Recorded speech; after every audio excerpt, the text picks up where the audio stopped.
in the skies right now. As we know, Pluto have transited in the sign of Aquarius not too long ago, and this has happened after 250 odd years.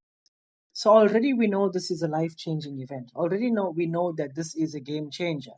Already we know that everything is going into the air. Already we know that everything is going onto artificial intelligence. For those of you that listened to my 2025 podcast in January that I've created, we can already see there's a change of currency that's at play. There's a possible change of currency that's at play. The dominant currency globally. We already can see that there's a shift in power. The NWO has already kicked in. We already can see a shift in weather patterns. We already can see a shift of the dismantling of the old and the welcoming of the new in time from the western to the eastern. So we already can see that the earth is shifting from 3D to 5D consciousness. This is a whole Pluto transit. We are in the age of Aquarius right now, coming from Pisces. So how does this function? How does this function for you and I? Firstly, life starts to accelerate at a rapid pace right now. When I say at a rapid pace, I cannot give you an exact speed because it's not something that you can comprehend. Things just start to unfold. And even it depends if you are on a spiritual path, even that process can speed up during this time. With Pluto in Aquarius, it is a spiritual upliftment for all forms of life. So everybody will go through some kind of event from January till the next good few months where you will be able to have an opportunity to experience vivid dreams, vivid experiences which can give you like deja vu moments. But at the same time, you know you're in a position that you're not supposed to be in, but you just need to exercise the strength to get out of it. So you start to experience all of this now. And this is the Pluto in Aquarius transit. Also, it depending on where your lagna is and your rasi, you'll have a strong inclination towards or a fear towards letting go and taking on something new. Or you could have a strong inclination towards letting go of the old and welcoming whatever it is that you don't even know. Now, this is a very good place to be. In fact, it's the best place to be in. A lot of people will call it trust the process. Well, even if you don't understand the whole full process, you gotta trust it because you see, if you watch nature properly, if you observe nature, a lot of the unanswered questions, a lot of questions which you don't even have as yet, you'll have answers for them. You'll be able to understand so much of what you are about and how this universe functions just by observing nature. And now we have a Mercury and a Venus retrograde in the very same sign of Aries. Now, what does this mean? Aries, Mercury retrograde, Venus retrograde. And then you've got a new moon solar eclipse in Aries. You've got Venus retrograde we're moving into Pisces. Mercury retrograding back into Pisces. What does this all mean? And we understand that Pisces is a spiritual sign. It's the 12th house. And we've got the sun in Aries, which is 12 signs away from that. Sorry, one sign away from that. Yet, Pisces is 12 signs away from Aries. So already we can see that this is a very spiritual affair that we are going through. We are experiencing a spiritual upheaval. A spiritual upheaval means that the energy within us is rising. The water content in our bodies is rising. It's rising up the spine. We are the only species in existence that have an erect spine. An erect spine means that we have the ability to attain higher consciousness. Therefore, in various religions, in various cultures, you'll pretty much hear them saying the same thing, but same context, different context, but they mean the same thing. We have consciousness, and the planets are going to aid in the movement of energy upwards and not downwards. But obviously, it all depends on your current state of consciousness, where you put your energy, that shall you become. Where you put your focus, that shall you become. Thank you very much, Nirmalan. Where you put your Shakti, that shall you be. Now, while we are talking about energy, it's then safe to say what kind of energies, or ask ourselves, what kind of energies are being given off due to the current placements of the planets.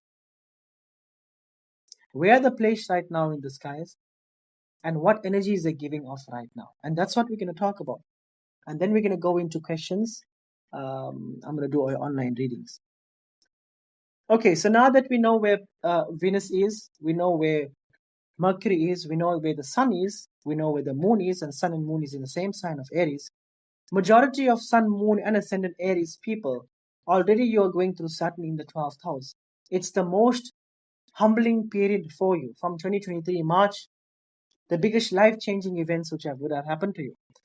Major breakups, movement away from the home, depression, isolation, lack of sleep, darker in skin complexion, hospital, court, rehabilitation. Breaking moment. It's a breaking down to take on a new form. Now you've got the last and final string of eclipses that's hitting your first house, aspecting the seventh house. So already we know that for you guys and the Librans, it's impacting your first house and seventh house, um, accordingly. So with you guys, it's definitely between you and somebody else. It's between you and a partner, a business partner or an intimate partner, a girlfriend, boyfriend, husband or wife, or a business partner, but it's definitely a partner. So your partnerships are called for a review. Now also looking at where Uranus is, looking at where Jupiter is, getting ready to come out of Gemini to move into Cancer in the next few months. Jupiter's presence in Gemini, if you look at the ruling planet for Gemini, which is Mercury, which is currently retrograde, so we can already see that the house of Gemini is not very comfortable right now. And Jupiter expands where he is sitting. So we already know that Jupiter is going to expand. If you are in a traumatized state during this time here with this new moon solar eclipse in Aries, because of its nature, where the moon is kind of blocking the sun's light, this means that whatever your state of consciousness is, during this time here, your feelings and emotions are going to be magnified, intensified. So if you are quite sad right now, you can expect to be extremely sad by tomorrow, because tomorrow is the peak of this new moon. If you look around you, you would have noticed the amount of accidents that we are on the road today. And tomorrow you will see the amount of chaos that well, God forbid, we don't wish for that. But according to the planetary transits, the consequences of such, a lot of people being unaware, you will see that there will be lots of arguments happening tomorrow, lots of frustration, confusion, disappointment, people that are vibrating very low. The state of consciousness is low. They're vibrating on the fear and fight or flight mode, which is in the Muladhara dimension. Accidents, breakups, fights. The energy is very tense. And depending where your planets are in your natal chart, in your Lagna, your Rasi, depending where your planets are in your Navamsa, and depending on your vibration as a piece of life, depending on your state of consciousness, what you are conscious of, what your frequency is, depending on your frequency, you will become exactly that tomorrow. So let's just say if you wake up and you make the choice of being negative, then you can expect tomorrow to be a thousandfold negative day. Because this is not a friendly new moon solar eclipse. This is not one to laugh and joke around. This is a new moon that is obstructing the sun's light. When there's not much light, how can you see? How can you see when there's not much light? This is not a physical thing. This is the third eye seeing, the ability to become aware, your intuition. So therefore, tomorrow is not a good day to sign any documents, and definitely not a good day for you to start anything new. It's also not a good day for you to take chances on the road. Neither is it is a good day for you to start planning on a family. Neither it is a good day for you to make promises to anybody, and neither it is a good day for you to put anything in your stomach which you know can cause you any problems. Also, it's not a good day for you to end up in any arguments with anybody, and neither it is a day for you to force your way to be comprehended or to be understood. Neither it is a day for you to wake up late, neither it is a day for you to sleep very late. Tomorrow is a day where you should be eating very clean food, which is light given. Foods that are governed by the light, the protons and the neurons. They lied to you when they told you you should eat proteins and nutrients. You need protons and neurons because they don't want you to eat food that is coming straight from the sun. Why? Because it's not good for their business. But if I post all of that out, they'll shut it down. But anyways,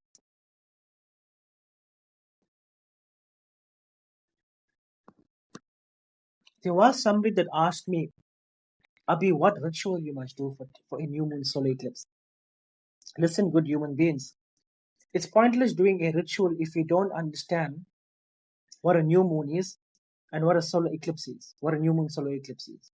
Because the ritual is to understand what it is and to become one with it, meaning to work with it from your thoughts, words, and actions. That's the ritual. For example, if I give you brake fluid to drink, and if you drink it, you will still get sick. You can possibly die. What is the best ritual not to die? Well, the best ritual is to not drink brake fluid. So the ritual is to act not is to implement intellect. The JST Namaste and welcome. The ritual is to implement wisdom. So during a new moon solar eclipse, the best ritual to do is to implement wisdom. And what is the wisdom? We understand that the sun's light is being obstructed. Therefore, it's not a good time for you to start anything new. That's what you should do. That's the ritual. You see, we have been conditioned to keep asking what we must do. But I can tell you that at least 80% of the answers, they lie in not doing absolutely anything. It's in the not doing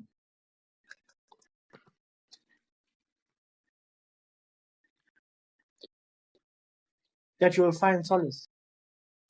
And during a new moon solar eclipse, it's best for you depending on your state of vibration. For me, obviously, I will be doing certain kind of things because of my way of life. Now, for you to start off, you need to understand the sciences behind a new moon solar eclipse. And if you are new on the channel, please click on the bell icon. Follow me, click on the bell icon, and please go onto my YouTube channel. Click type in Astro in Udabi. Please subscribe to my channel. All my content is there, and I teach you what you should be doing during a new moon, full moon, etc. It all depends on your state of vibration, your frequency. I cannot tell you to do this here when your vibration is low, and you have to crawl before you walk. It's the same thing like this year. I cannot give you a ritual to do when you never start crawling as yet. Instead of something becoming good of you, it'll make things even more worse. The muscle has to be stimulated.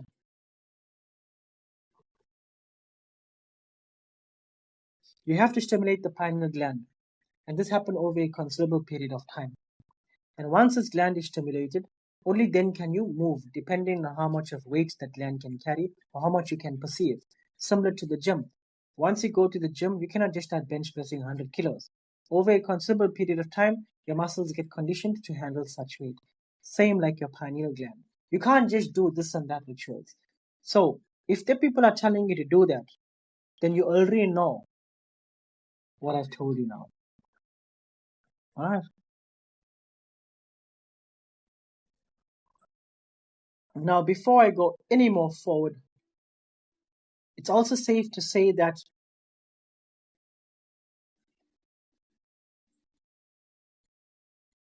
You cannot control anybody else based on how they think, how they feel, and what they say. This is not a good time for you to force your opinions down to anybody. This is not a good time for you to explain this or that. It's not a good time for that. And this is not a good time for you to be buying any kind of electronic devices. You will see majority of the younger generation, um, kids under the age of 9 years of age, 9 and under. Actually, kids are actually under 8 years. Spiritually, once they hit 7, 8 years, they're no longer kids. But if you look at kids under the age of 7, you'll find a lot of them getting sick right now. And there's a whole reason for this. But there's no reason to be panicking or anything. But we must understand that this is a time where, when there's a new moon solar eclipse, we must understand that this is not the time for the light. This is a time where there's much darkness, and you're going to find the beauty in the chaos. And the beauty in the chaos is, during night, you shouldn't be doing anything. You should be closing your eyes and meditating. You shouldn't be actively doing anything. During a new moon solar eclipse, you shouldn't be involved in starting anything new, because those energies don't work.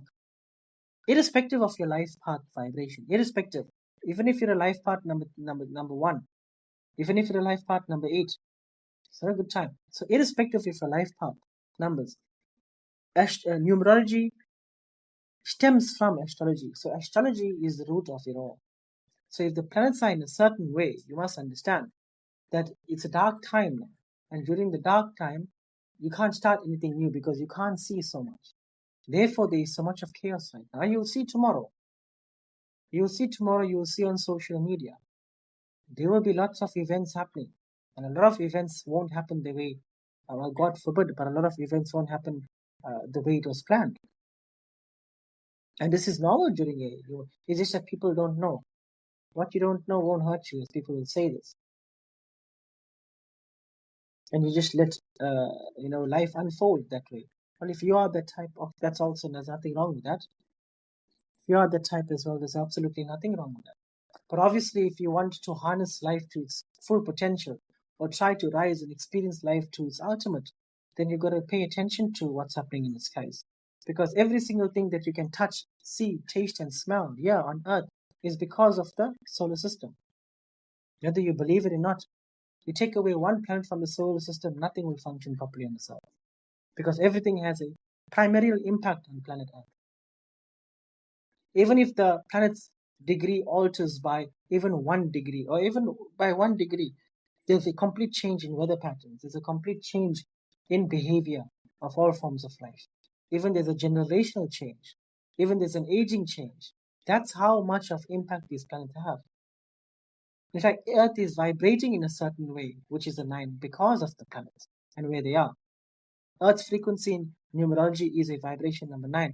So Earth is shedding out the old to welcome the new in 2026. For those of you that are new here, thank you for joining my channel. Please make sure you follow me. And I teach the sciences. I give awareness by Abi and Astro In with Abi. I teach all of this on my Astro In with Abi YouTube channel. Just go on to Astro In with Abi on YouTube, subscribe. And there's a lot of insights there that can really help you. It can help you make better decisions. Why? Because there's certain things that you will hear there that will help you to transfer that kind of information on various aspects of life. Not necessarily the spiritual world, but your love life, your career, that kind of a thing. All right. So I'm going to stop recording now.